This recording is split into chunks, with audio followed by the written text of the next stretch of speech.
You know, I live in this amazing area, rural Japan. It's kind of a sleepy, peaceful. It's like living in Colorado in the mountains there, which are only about an hour away, 40 minutes away, and then the coast. And I live on the side, which is basically closest to Korea, China. I love getting up early and walking. It's peaceful, no one's up yet. I got the whole place to myself, it seems. And what I want to talk about today is a talk that I made in the car, but it was just too loud. I want to talk about how do we end inequality? How do we usher in something that Jeremy Rifkin talks about called the empathic civilization, and how I am doing that with Foundups, or that's the goal anyway. Ultimately, me achieving it comes down to whether you believe in it and whether you support it and whether you get behind it. So let's talk about the problem. Now, there's an amazing video that came out this year by Noam Chomsky, and I don't care what you think of Noam Chomsky, whether you think he's a socialist or anything else. He may well be, but this documentary isn't about that. This documentary is just about pointing out the facts, and he supports his facts every step of the way. He supports it. So what I would recommend you, even if you do not care for Noam Chomsky, which I don't know why, because this guy's been fighting for you all his life, watch this video. It's called Requiem of the American Dream, or the Death of the American Dream. And I watch this video pretty much at least a couple times a day. And why do I do that? Because this is the pain that ultimately Foundups is after curing. And for those who just won't be bothered, I'll just sum it up. What Norm shares with us is that we lack a democracy only because a democracy ultimately jeopardizes wealth and power of the few that govern. And he quotes everything from Plato, how Plato dealt with it. He pushed for a society that is very supportive and fought against inequality. Whereas our solution was to limit the power and the ability of Americans to do anything about it. And he talks about something called the wealth and power cycle, and how this cycle of wealth and power ultimately is the engine that is driving inequality. And it's an ancient engine. It's been around ever since, you know, the Brits talked about it. And he also talks about like the vile maxim. The vile maxim. Some great words, great things. And these are individuals who basically want to maintain their power. And that's what we're seeing today. We're seeing a whole society that the 1/10 of the 1% has hijacked for their own selfish interests. And unfortunately, this wealth and power engine is now powering globalization, and this vile maxim, which in essence is, it's all about me, I'm out for myself, is driving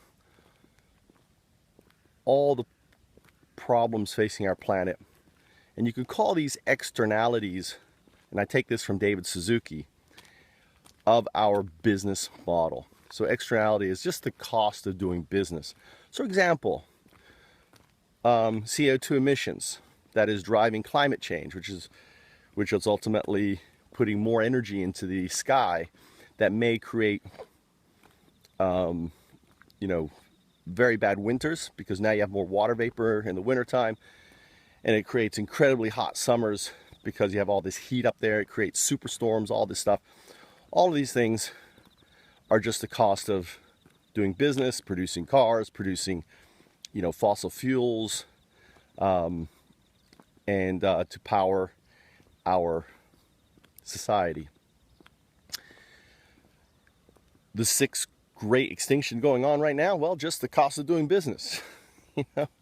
Fracking and the pollution of our water by all these chemicals, these nasty chemicals that are shoved into the earth in order to release the natural gases. Well, just the cost of doing business. All of the trash on our beach and stuff like that. Wow, just the cost of doing business. All the problems pretty much facing our planet, just the cost of doing business. Well, at what cost is this cost too much? And I believe ultimately we have reached that point, and it's important for us to start addressing the problem. Now, what Noam Chomsky basically says, our only recourse is to stand up to the system. And we tried that in the 60s and 70s when the birth of the EPA happened and everything else. We had these massive movements, these massive protests, and we lost those wars. And really, what I believe he argues is really the last thing is for us to, is to potentially take arms. That's how I kind of read into it, what he says. But ultimately, that's a reactionary response, and probably the ideas that are fueling things like Legion and Occupy and everything else. But what you have to understand is that all these things are just outcomes of the system, right? Climate change and everything is just a systemic outcome of an endemic problem. And so is the pollution, so is all these different things are just outcomes. That's all. Or another way to look at it, if you're a doctor, there's symptoms of the problem.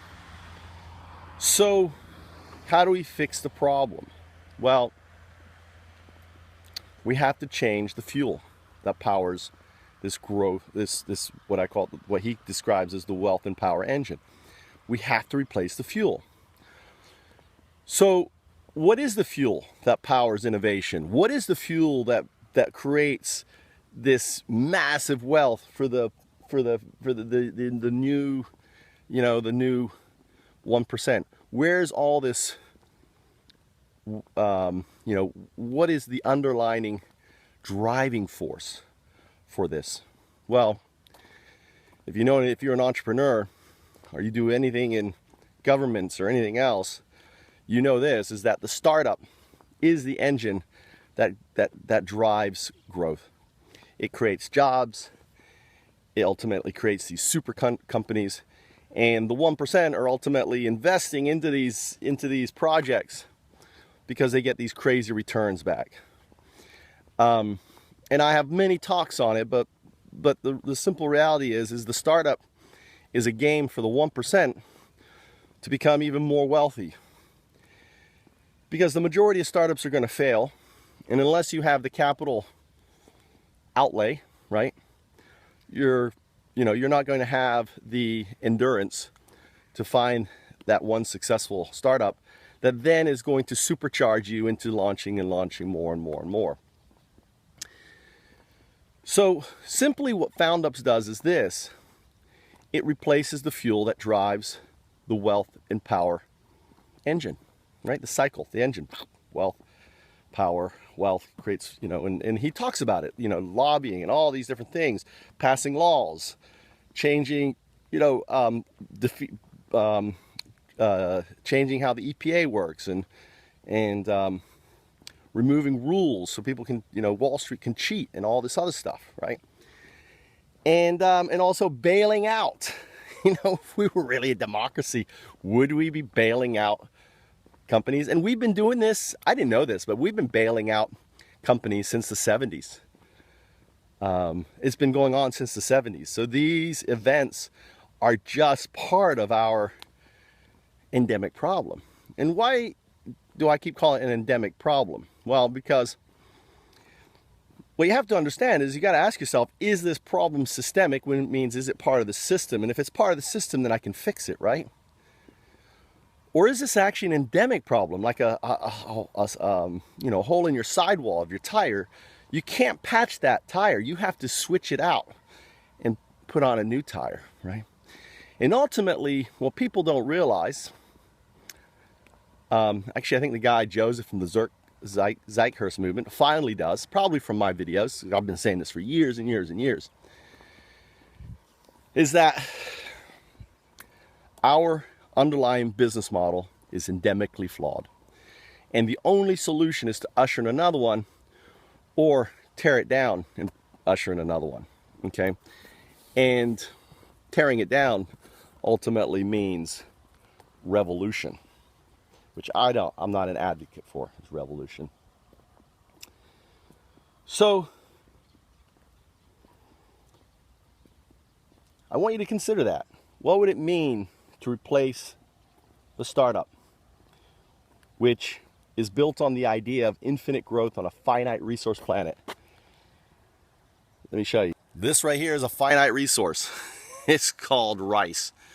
And no matter how good, and we use a lot of petroleum to grow rice extremely effectively, there's fields of rice there, but there's only so much rice that can be harvested in a field.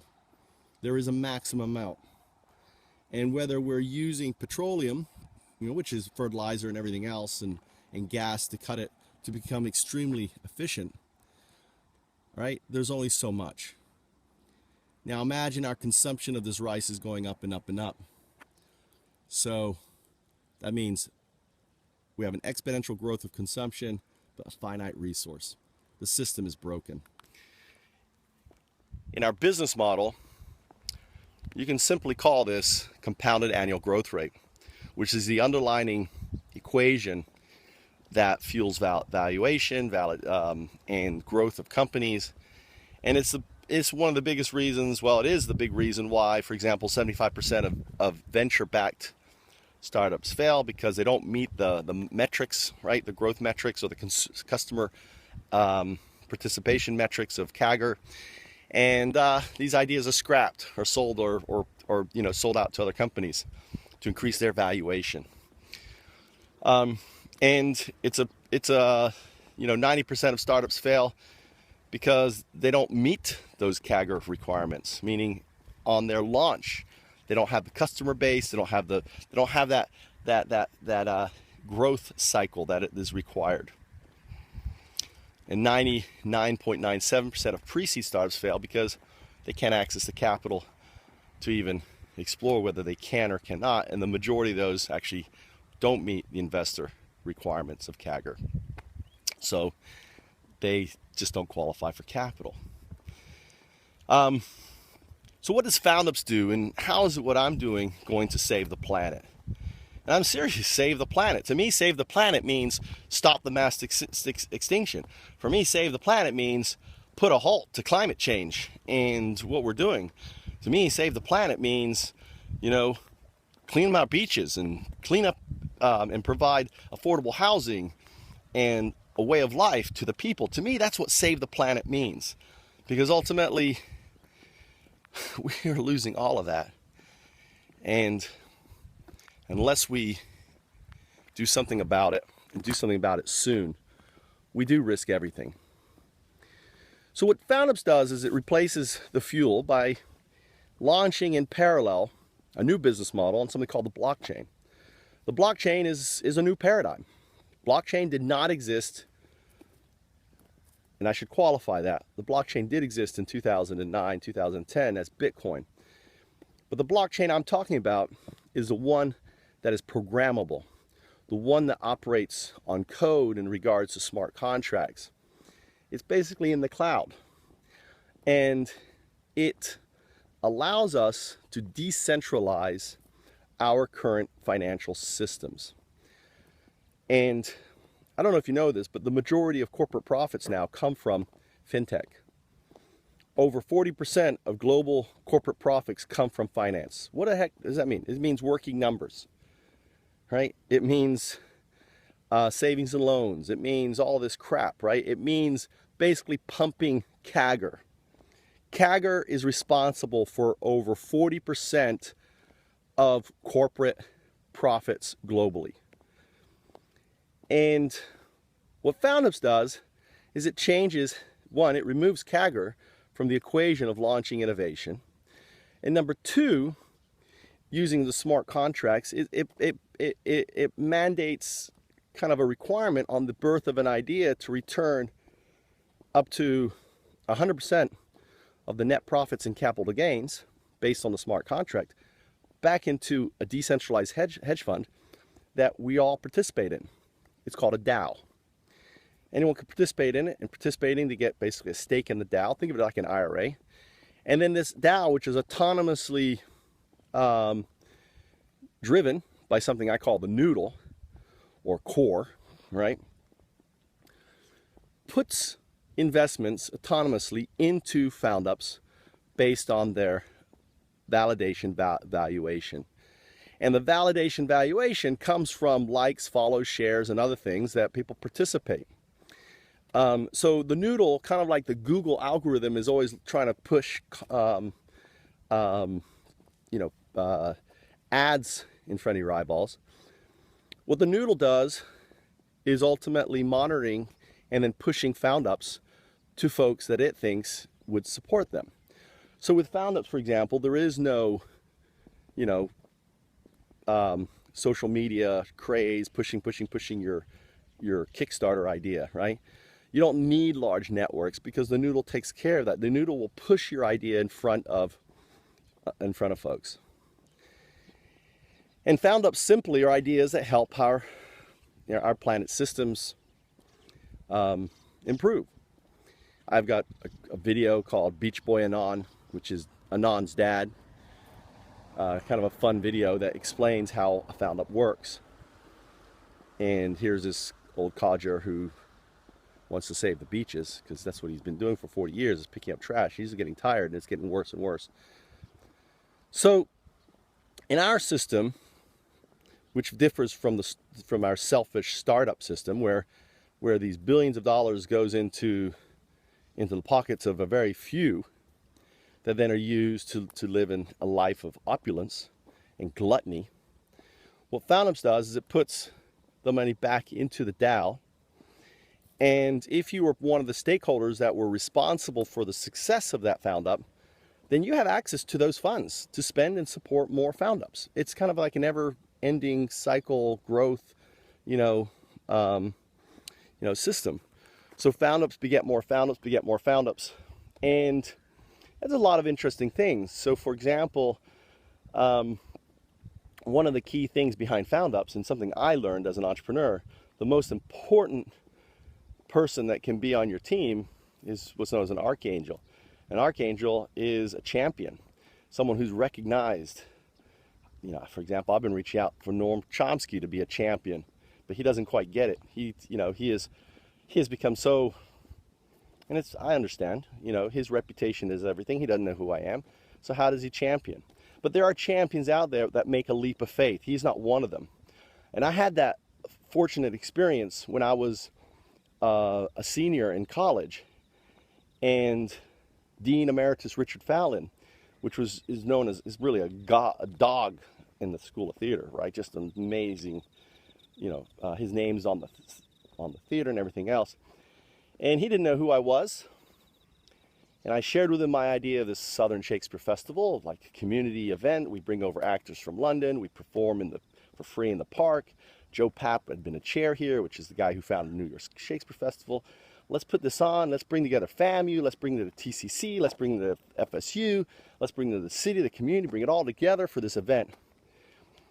And he looked at me and made that leap of faith and said, Mike, this is an idea I've always wanted. I never thought of it.